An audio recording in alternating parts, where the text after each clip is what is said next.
नमस्कार। मैं कुशाल भारद्वाज। केंद्रीय वित्त मंत्री निर्मला सीतारमण के द्वारा 2025-26 के लिए जो केंद्रीय बजट पेश किया गया वो पूरी तरह से गरीब विरोधी है, पूरी तरह से मजदूर, किसान, मेहनतकश आवाम विरोधी बजट है, बेरोजगार विरोधी बजट है। और अगर नटशेल में कहा जाए तो ये जो बजट है ये अमीरों को फूल और गरीबों को कांटे बांटने का काम करता है।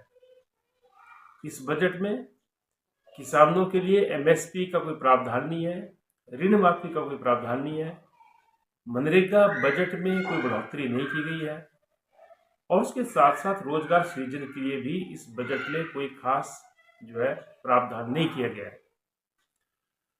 कुल मिलाकर के देखिए तो ये बजट कॉरपोरेट घरानों के हितों की रक्षा करता है, बड़े अमीरों के हितों की रक्षा करता है और उसके साथ साथ बीमा क्षेत्र में भी 100% एफडीआई की इजाजत दे करके मोदी सरकार ने ये दिखा दिया है कि उसको राष्ट्रवाद से कोई लेना देना नहीं है, उसको स्वदेशी से कोई लेना देना नहीं है। और बहुत सारे संगठन जो स्वदेशी के नाम पर ड्रामा करते हैं, जब मोदी सरकार 100% एफडीआई की बात करती है तो वो खामोश पड़े और इस बजट का स्वागत कर रहे हैं, जो बड़ा चिंतनीय विषय है देश के लिए और देश की जनता के लिए। केंद्रीय बजट किसानों और मेहनतकश वर्ग पर बड़ा हमला है।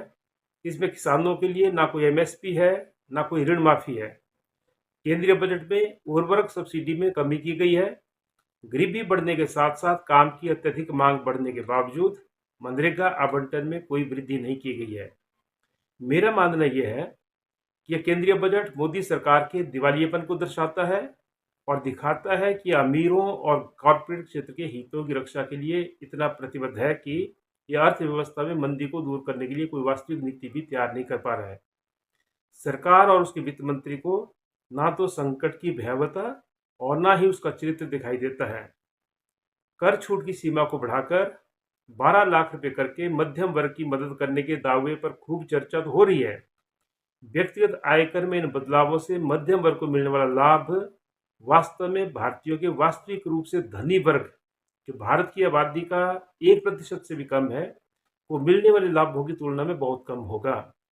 यानी कि जो बताया जा रहा है कि इस बजट से मध्यम वर्ग को बहुत फायदा होगा, असल में जो बड़ा फायदा है वो इस देश के धनाढ्यों को होगा, ना कि मध्यम वर्ग को होगा।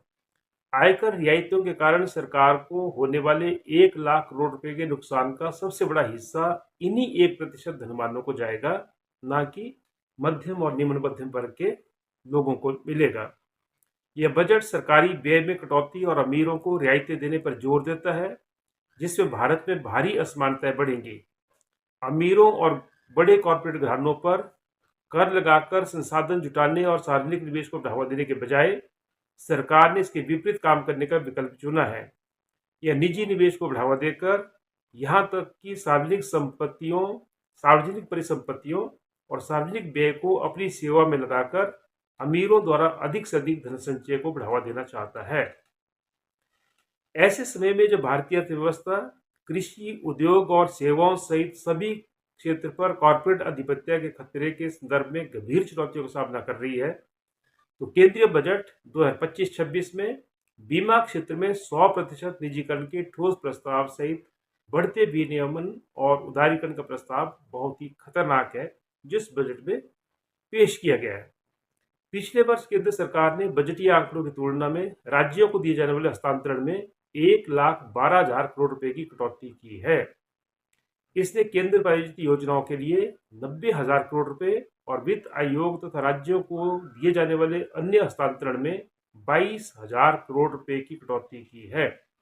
इस प्रकार बजट ये संघवाद के सिद्धांत को कमजोर करने तथा राज्यों के अधिकारों पर हमले के दृष्टिकोण को दर्शाता है।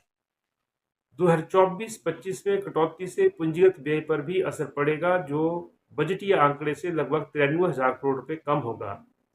खाद्य सब्सिडी, कृषि और संबंध गतिविधियां, शिक्षा, ग्रामीण विकास, समाज कल्याण, शहरी विकास, सभी को इस कटौती का सामना करना पड़ रहा है और 2025-26 के लिए बजटीय आंकड़े लगभग 2024-25 के समान ही हैं। यदि मुद्रास्फीति को ध्यान में रखा जाए तो आवंटन वास्तव में स्थिर है और जीडीपी के प्रतिशत के रूप में पिछले वर्ष की तुलना में कम है। एलपीजी सब्सिडी को पिछले वर्ष के संशोधित अनुमान के अनुसार 14.7 हजार करोड़ रुपए से घटाकर इस वर्ष के बजट में 12,000 करोड़ रुपए कर दिया गया है। मोदी सरकार का बजट किसानों के लिए भी घोर निराशा लेकर के आया है। बजट में सभी फसलों के लिए C2 प्लस 50% की दर से कानूनी रूप से गारंटीकृत एमएसपी की लंबित मांग की क्रूरतापूर्वक उपेक्षा की गई है। इसी तरह किसानों और खेत मजदूरों के लिए ऋण माफी के लिए कोई व्यापक योजना नहीं है। पिछले 2 वर्षों के दौरान अनुसूचित वाणिज्यिक बैंकों ने क्रमशः 2,09,144 करोड़ रुपए और 1,70,000 करोड़ रुपए की राशि के कॉर्पोरेट ऋण माफ किए हैं। जब किसान आंदोलन कर्ज के कारण भारत में प्रतिदिन कई किसानों द्वारा आत्महत्या करने का मुद्दा उठा रहा है, तब प्रधानमंत्री ने इस बारे में चुप्पी साध ली है। इसी तरह फसल बीमा के लिए प्रधानमंत्री फसल बीमा योजना में 3,621.73 करोड़ रुपए की भारी कटौती की गई है। 2024-25 में 16,864 करोड़ से 2025-26 में 12,242.27 करोड़ की कटौती की गई है। जहां तक मनरेगा का सवाल है तो 2025-26 में आवंटन 85,428.39 करोड़ है, जबकि पिछले साल यह 85,279.45 करोड़ था। इसमें मात्र 148.94 करोड़ रुपए की वृद्धि है। रोजगार सृजन और गांवों से शहरों की ओर पलायन को रोकने के बारे में बजट में कुछ नहीं कहा गया है। वर्तमान में मनरेगा के तहत दिए जाने वाले औसत कार्य दिवस 45 हैं, जबकि वादा 100 दिन का था। मांग है कि 600 रुपये प्रतिदिन की मजदूरी के साथ 200 कार्य दिवस सुनिश्चित किए जाएं। मनरेगा के लिए राशि को दुगना करके 1,70,000 करोड़ रुपए किया जाए, लेकिन प्रधानमंत्री ने इस जनहितैषी गरीब हितैषी योजना के लिए राशि में लगातार कटौती की है।